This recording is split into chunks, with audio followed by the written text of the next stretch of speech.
Welcome to the Fall and Rise podcast. Today we are joined by Aaron. Aaron, can you please introduce yourself? Yeah, my name's Aaron Kneebone, and I guess I'm an ocean rower. I do have a day job as well, but mainly an ocean rower. I now coach people to row oceans as well. I've rowed the Atlantic twice, the first time gaining the world record, and I've literally just finished rowing halfway around Great Britain. Wow. What got you into rowing? Because you're at a very extreme level. How did you get there? It's actually quite a long story. I'm not a rower. I never rowed growing up. I now work for Vodafone, and I was at work one day and I seen an email saying, would you like to row the Atlantic? And basically they were putting a couple of teams together to row the Atlantic in 2 years' time. And there was a big application process and selection process. And I had seen a few documentaries which kind of had sparked my interest in ocean rowing, because I'd never known that it was a thing. And I never thought that you could ever row across an ocean. I just didn't think it was possible until I watched some documentaries. And then, I went through the process, applied, and luckily managed to get myself on the 4-man team. And there was also a female team as well. So you got into the team. How does it feel? You're like, I've got to train for this. What are you training? How are you training? Mentally, how are you coping with that? Yeah, so it was quite a shock to get on the team. I never expected to get on the team. Straight away we started reaching out to people who know what they're doing. We already had an ocean rowing coach as part of the deal with Vodafone, so they already had a coach assigned for us. And so we got a lot of advice from him. He put us in touch with a PT, Gus Barton, who specialises in basically endurance, mainly ocean rowing. He's rowed across the Atlantic as well. And he's kind of specialised in training ocean rowers now. So we had quite a long time. We had 2 years from coming as a team to actually doing the row. And we had a boat, so we could get out on the boat whenever we could. But long story short, I actually ended up not waiting 2 years, ended up doing the row a year early with a different team, and then still doing the Vodafone team. Nice. So you didn't have necessarily rowing background, and then you went from one extreme to the other. What made you actually want to be a part of this challenge? You know, you could have easily just said, no, I'm not interested. You've got a life. Why? Yeah, I don't actually know why. I mean, a lot of people ask me that, and I guess my background, I was in the Marines for 12 years, and I left the Marines about 3 years before. Not out of choice as well. It was medical. I got medically discharged for an injury. Basically, that career got cut short unexpectedly. And I guess that career gives you the adventure and excitement. And every year you're doing something fun. You're going off and doing crazy adventures or expeditions. And then all of a sudden that was cut short, and I didn't have that every year. So I guess this has kind of replaced that, and made me kind of, I guess it's given me what the Marines did now, doing these expeditions and kind of teamwork and the resilience it needs. So yeah, I'm not sure why still I applied for it. I just seen it, and in my head I thought, yeah, that's what I want to do.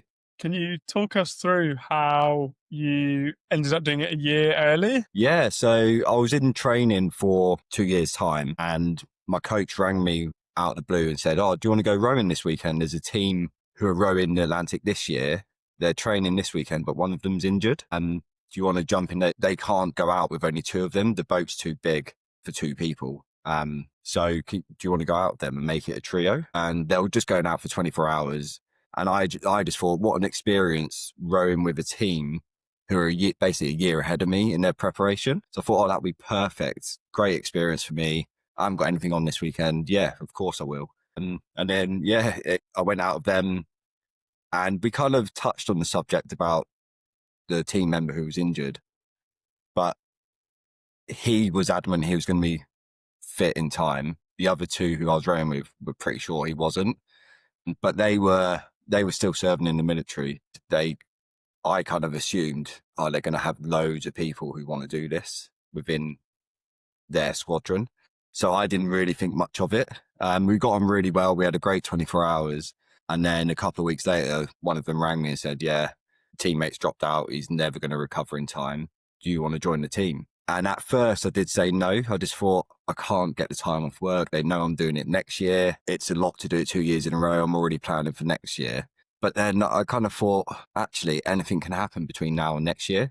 I could get injured. It wasn't long after COVID, so I still had that in the back of my head, like anything can happen in the world. So I've got this opportunity to do it now. And if I say no, I'm going to regret it for the rest of my life. So I worked it out with work. I took a sabbatical for 2 months. It was hard to get the time off, but they eventually agreed to it. And yeah, I went off and did it the year before with another team.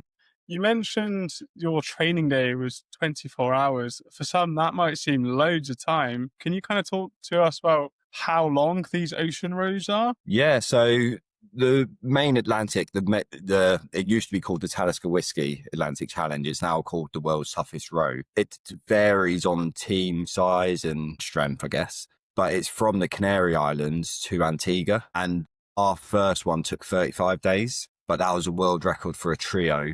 The 4-man teams, I mean, the world record was about 30 days, I think, 29, 30 days. But I mean, the first year I did it, the winners, the 4-man team came in 32 days, and a solo, because people do it solo as well.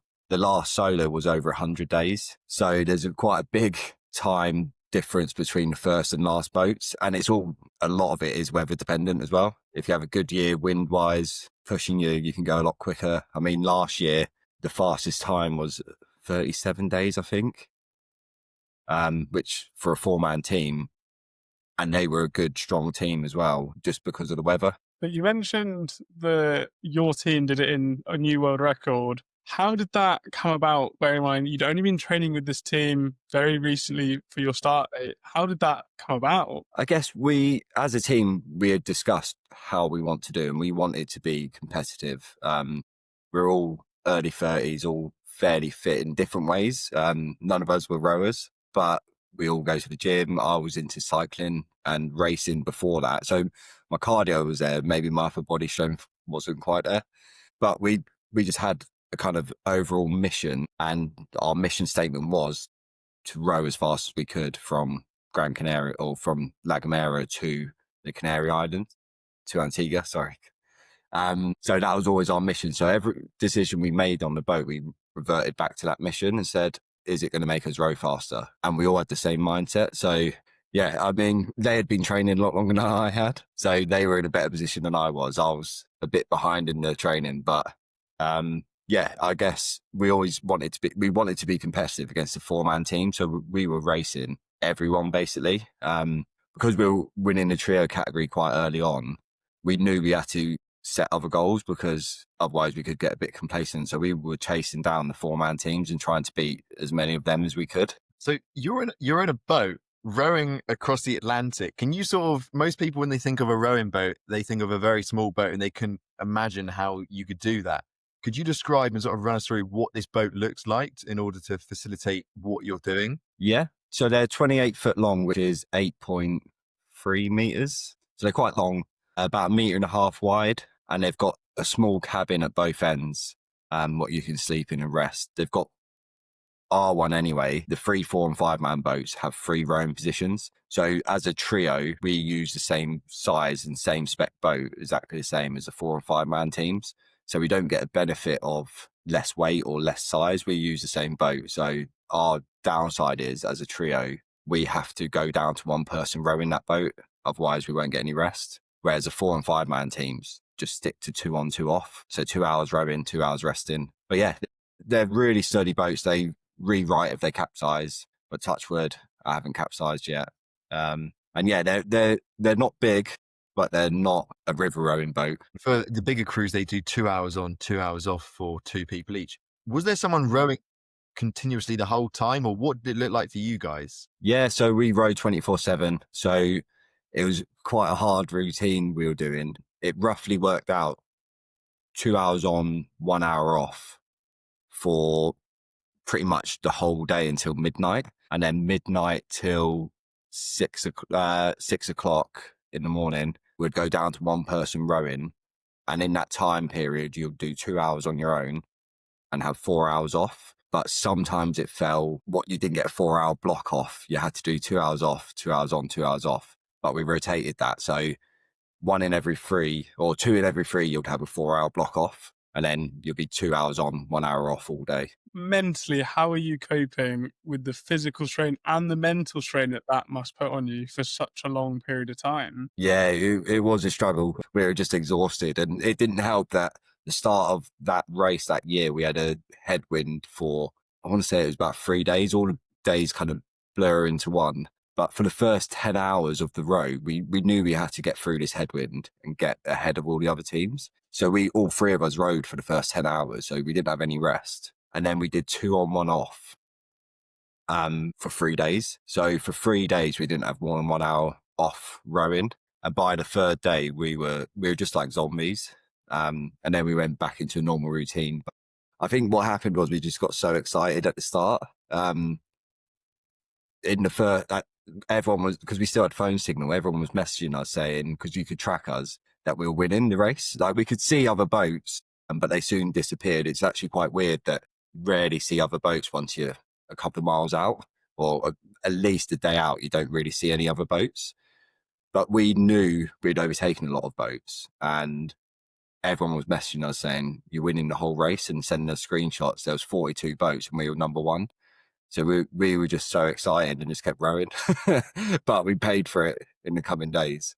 You've got this sort of insane shift pattern where you're basically getting, from what it sounds like, not a lot of sleep, not a lot of downtime to rest, recover, and mentally get yourself in check. So what do you do, or what did you do to keep getting up when you don't want to get up? Yeah, I guess, I don't think there was nothing. I guess if you don't get up, the other person has to keep rowing. So you're always looking out for your team. It's more of a team thing, because if you say you're late to take over from someone, they're doing extra. So it's always, I guess if you're solo, you could kind of go, actually, I don't fancy it today. I'm going to have a couple more hours rest. But then you're letting the team down. So it was always, you were always on time because someone was rowing and you had to take over from them. They can't stop rowing until you come on.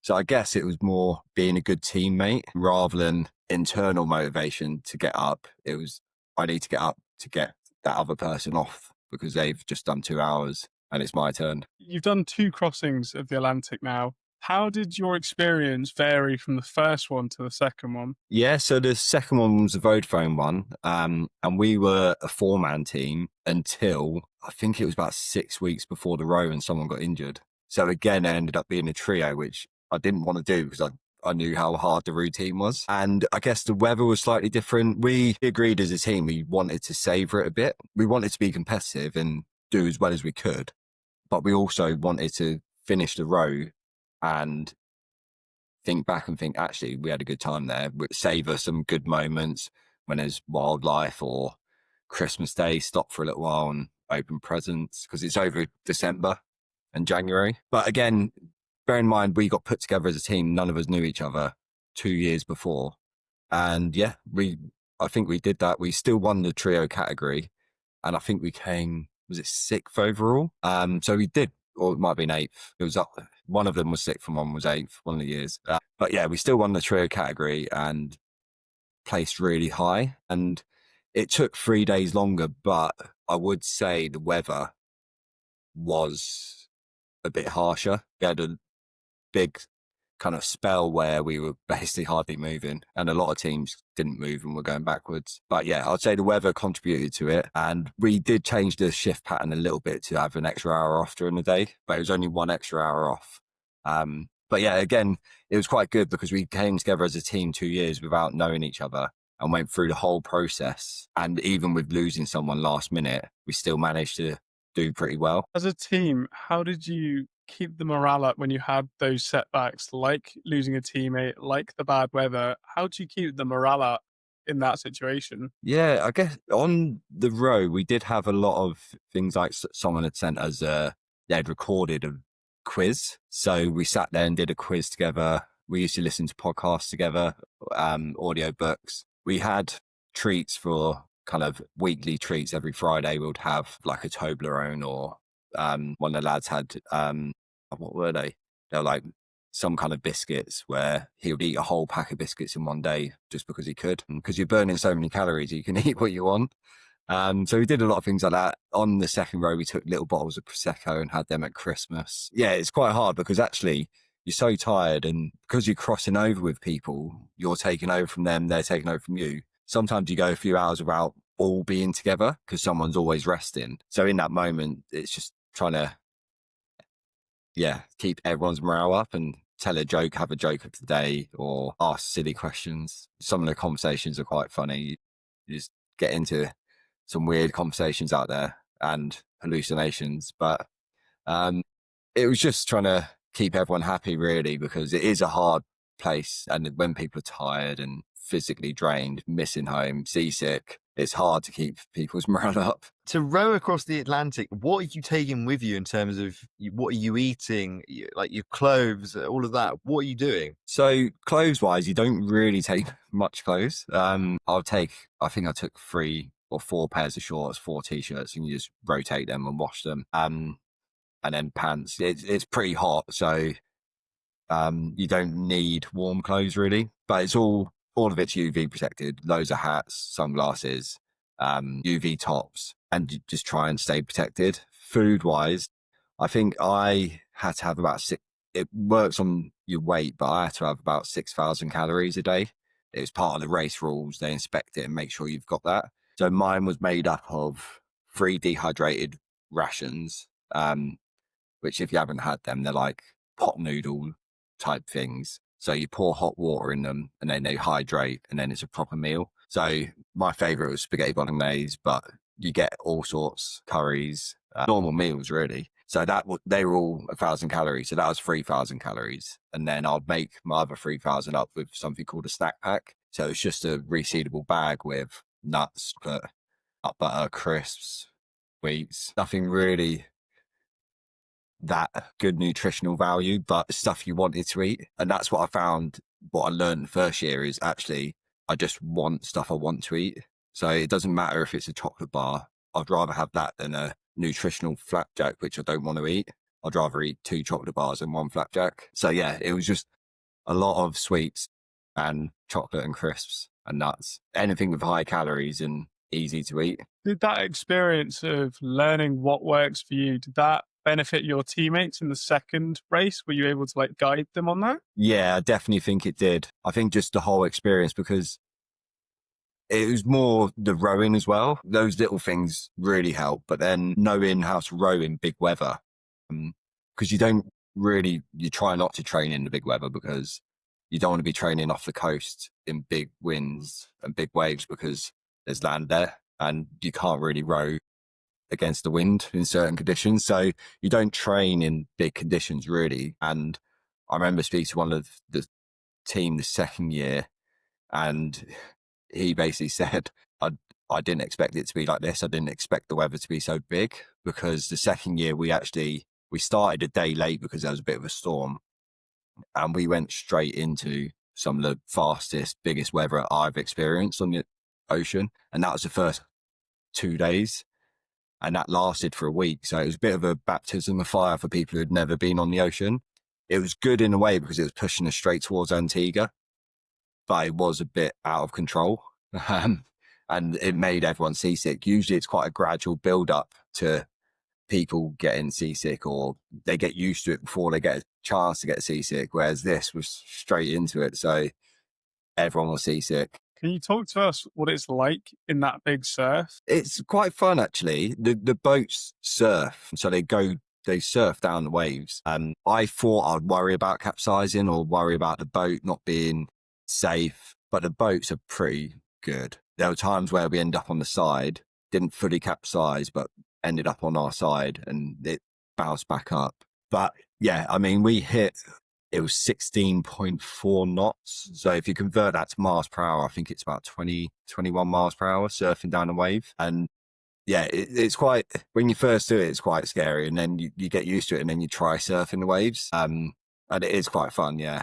Were there any moments where potentially there's bad weather and you think, oh, maybe I shouldn't be here doing this? Or you think to yourself, why am I here? And you question what you're doing? I haven't personally. I guess I thought, especially the second time, I think I remember messaging, I can't remember if it was my coach or my girlfriend saying, remind me never to do this again.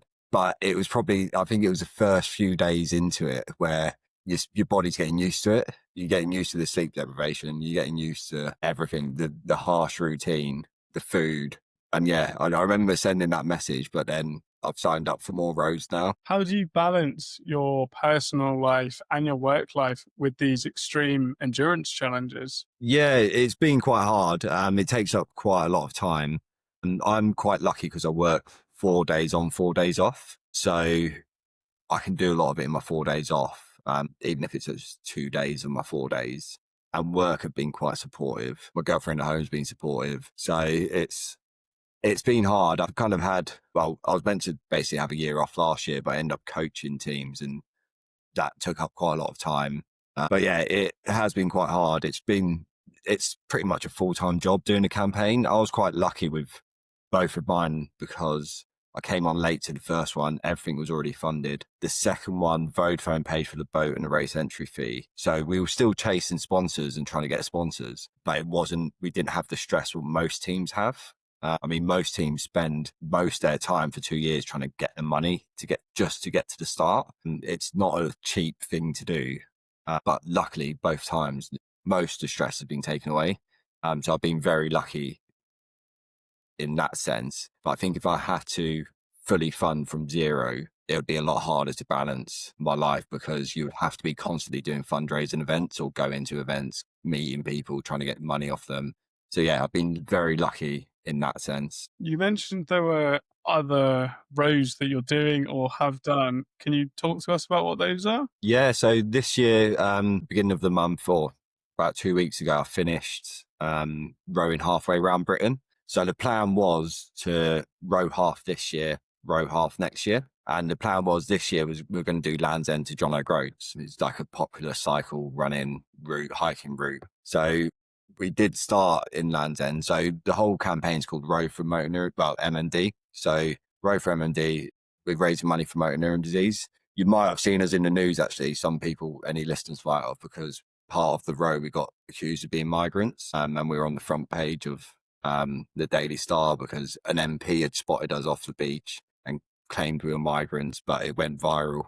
But anyway, we started in Land's End and we knew the weather was really bad in the Irish Sea. But on the boat, we had me, another guy who's rowed the Atlantic solo, Liz, who's a female who rowed the Atlantic solo, and then Matt was on the boat as well. He's got no experience ocean rowing, but he's a river rower and he's done a lot of training with us. So we thought we'd give it a go. We've got a backup plan to kind of turn off the Irish Sea into Wales. So we had the backup port or anchorage in Wales, and we went for it. And the 3 days in, we probably could have carried on and got to Ireland, but the issue was there's 2 big shipping lanes called TSS. If you're transiting them, if you're not a ship, you have to transit them at right angles, and we couldn't control our course enough to go across, and we were drifting into a shipping lane, and they were quite busy. So we were heading towards it, and we had to make a call. It was late at night.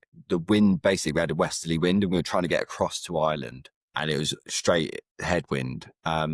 I think we could have, and we all agree we could have made it. Hold on, I just need to plug my laptop's plugged in, but it's not charging. There you go. Sorry. So yeah, I think we would have made it, but we decided because of the shipping lanes, it was too dangerous. Let's go to our backup in Wales. So we did that. When we went to Wales, we checked the weather, and we were going to end up being stuck there for 4 or 5 days before we had an opportunity to get across to Ireland.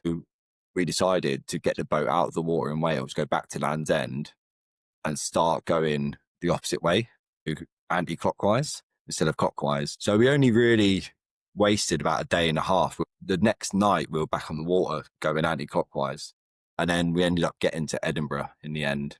But it was in Great Yarmouth, like Norfolk, where the MP spotted us, which was quite interesting because Norfolk's miles away from, I think the closest foreign land is 120 miles away, and it's the Netherlands. So I'm sure illegal immigrants or migrants will be taking shorter routes than that. But yeah, it raised our profile quite a lot, actually.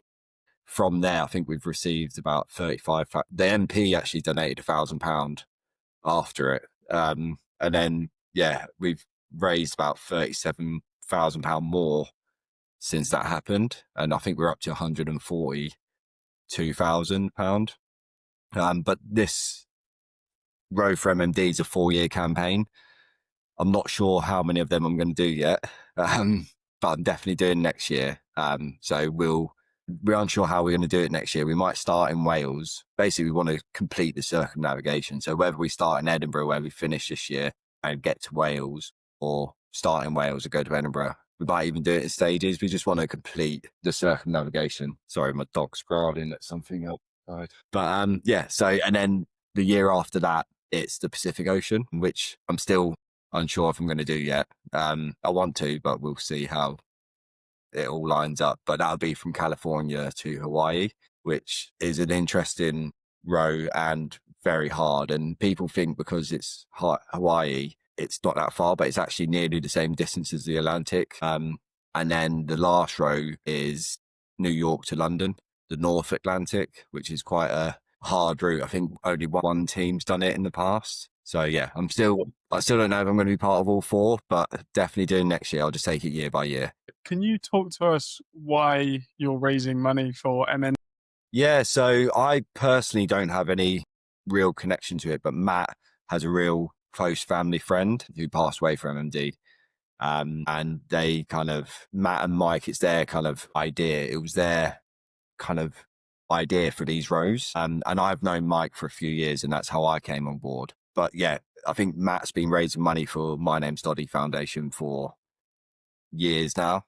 And we've actually got a goal of raising 57 million. So they've taken Doddy Weir's number and Rob Burrows' number, which 5 and 7, and combined it to make 57 million. But we've only just started and we've got 140,000. So, I mean, our link's only been live for 2 months at the most. And we've only done one of the 4 rows. And hopefully we're just going to keep building momentum. Whether we hit 57 million or not, whatever we do raise, it's hopefully going to make a big difference to research. Mentally, how did you cope when you docked in Wales and then just made that decision to restart? How did that mentally affect your crew? Yeah, I think we were, because we were all quite experienced, we knew that I think it would have been worse mentally to sit on anchor or in Wales for 4 days waiting, because the issue was this year we had a time frame. So we only had 21 days total. So if we wasted 4 of them sitting there, I think that would have been worse mentally. So I think just being on the water and keep moving was better for us. But yeah, I think once we made the decision to go back and start again, we checked the weather. We had a weather router, an expert weather person who basically said, yeah, that's a great idea. So let's do it. How do you think your time in the forces has translated into your drive and work ethic and just your all-around ability to take on these great challenges? I guess it probably does help. I think the kind of mental resilience, I think it's just the experience of the sleep deprivation and hard I didn't really do long expeditions, but saying going away for 6 months, even if it's quite luxurious, I think it helped with being away from home and just, yeah, being self-sufficient as well, and being a good team player really helps. Like, you're taught in the forces all the time to like a buddy system. You're always looking after your buddy. So I think that definitely really helped. But there is a lot of forces what kind of do the ocean rowing, but a lot of normal people, a lot of just regular people who have never rowed again, even old people. I mean, my second row, David, to be fair, he's not a normal person. He's done about 11 Ironmans, but he's in his 50s, never rowed before, and he took to it really well. And then, yeah, so I think it helps. Yeah, I think it definitely did help me anyway. What advice would you give to those people who are looking at this or just starting their journey for ocean rowing? I think the first thing is to speak to people who've rowed an ocean. Anyone who's rowed an ocean will want to talk about it. So if you reach out to anyone, they'll happily have a call with you, chat through things, advise you. Yeah, I'll definitely start speaking to people who've rowed an ocean. And the main stumbling block is the money it takes to get to the start line. If you don't want to do it solo, make sure you're picking the right team. I think that's the biggest thing you see is people falling out and teammates getting to the end and not being friends anymore, which is one of the worst things what could happen, I think, personally. So yeah, make sure that you've got the right team if you are going to do it as a team, and speak to people who have done it, because they'll give you loads of little tips what you wouldn't even think of. Aaron, we ask all of our guests 3 questions. Our first one is, who inspired you? Oh, that's a good one. Ocean Road specifically, I can't remember what it was called. I'll have to look it up. But basically, I was in a bit of limbo when I first left the Marines. I was in my mate's spare room, and I was waiting to start a new job. And basically, I had nothing to do except for watch Netflix. I remember watching a documentary it was 4 females who rode the whole Pacific. They did stop in Hawaii and swap a team member out because someone had to get back for work. But then they rode all the way to Australia. And I remember watching that and thinking, wow, I never knew this was a thing. That's the first kind of exposure I had to it. So I feel bad because I don't remember what their team name was or the documentary. I can't really say they inspired me, but that did inspire me. And then I watched the Ben Fogle, James Cracknell documentary because they rode together. And I guess both of those individually, actually, what they've done in their careers really inspired me as well. So maybe those 2. Second question is, if your younger self could see you now, what would they say? Oh, God. It depends how young. I mean, even if you look at when I first left the Marines and said that was only 6.5 years ago, I guess if you look, I was 30 then. If a 30-year-old looked at me now, obviously rode 2 oceans and halfway around Britain and got a world record, they'd probably be pretty surprised. Very surprised, actually. The final question we have for you is a message for anyone who's listening. What I always say is people are more capable of these kind of things, or anything in life, really. It doesn't matter if it's an expedition or an endurance event, than they think. So yeah, I'd say you're more capable than you think. Well, Aaron, thank you so much for your time. Great conversation. Thank you. Thank you very much, guys. Thank you.